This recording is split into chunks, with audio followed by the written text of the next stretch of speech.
Bayangin, cuma karena membawa selembar uang, rakyat Indonesia dulu bisa langsung ditembak Belanda. Kurang lebih seperti itulah kondisi Indonesia tepat setelah proklamasi kemerdekaan pada Agustus 1945. Jadi gini, meski sudah menyatakan merdeka, Indonesia waktu itu belum punya mata uang resmi sendiri. Dalam kehidupan sehari-hari, masyarakat terpaksa memakai 3 jenis uang peninggalan penjajah sekaligus. Uang pendudukan Jepang, uang dan Java Sebang, serta uang logam dan kertas milik pemerintah Hindia Belanda. Akibatnya, situasi ekonomi jadi kacau. Terlalu banyak uang beredar tanpa kontrol yang jelas. Inflasi melonjak, nilai mata uang terus jatuh, dan pemerintah republik yang baru berdiri harus menghadapi ancaman ekonomi bahkan sebelum sempat benar-benar stabil.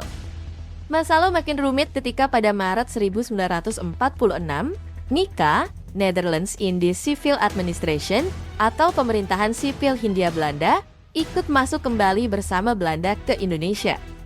Mereka nggak datang cuma buat mengambil alih wilayah, tapi juga menyerang lewat jalur ekonomi. Salah satu langkah paling berbahaya adalah menerbitkan uang NICA dalam jumlah besar. Tujuannya jelas, merusak keuangan republik yang baru dibangun dan membuat ekonomi Indonesia lumpuh dari dalam. Pemerintah Indonesia tentu nggak tinggal diam. Di bawah arahan Muhammad Hatta, pemerintah mulai menyiapkan serangan balasan. Sebuah kebijakan dikeluarkan yang menyatakan bahwa uang terbitan Belanda dinyatakan ilegal dan dilarang digunakan di wilayah Republik Indonesia. Lalu tibalah momen penting itu. Pada 30 Oktober 1946, Indonesia akhirnya memiliki mata uang sendiri, ORI, atau Uang Republik Indonesia. Uang ini ditandatangani langsung oleh Menteri Keuangan saat itu, Alexander Andreas Maramis. Tanggal tersebut kemudian diperingati sebagai Hari Keuangan Nasional. Tapi ORI bukan cuma alat transaksi. Desainnya sengaja dibuat penuh simbol perjuangan. Ada gambar Bung Karno dan motif keris pusaka yang menjadi pesan tegas bahwa Indonesia bukan lagi bangsa yang ekonominya bisa dikendalikan penjajah. Meski begitu, proses mencetak ORI sama sekali nggak mudah. Situasi keamanan saat itu masih kacau dan penuh ancaman militer Belanda.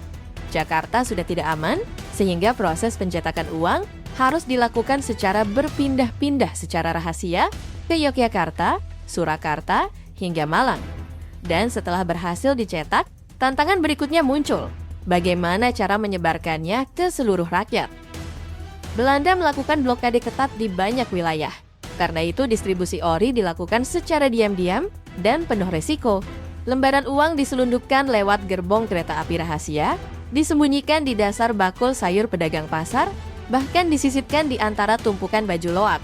Di daerah yang dikuasai Belanda, membawa ORI bisa dianggap sebagai tindakan kriminal berat. Kalau tentara Belanda menemukan ORI di dompet seseorang, hukumannya nggak main-main. Warga bisa langsung ditangkap, disiksa, bahkan ditembak. Tapi justru disitulah makna ORI jadi jauh lebih besar.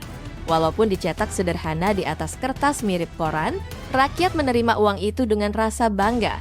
Saat itu menyimpan selembar ORI di dalam dompet bukan cuma soal alat bayar, tetapi juga bukti paling nyata bahwa mereka berdiri di pihak kemerdekaan Indonesia.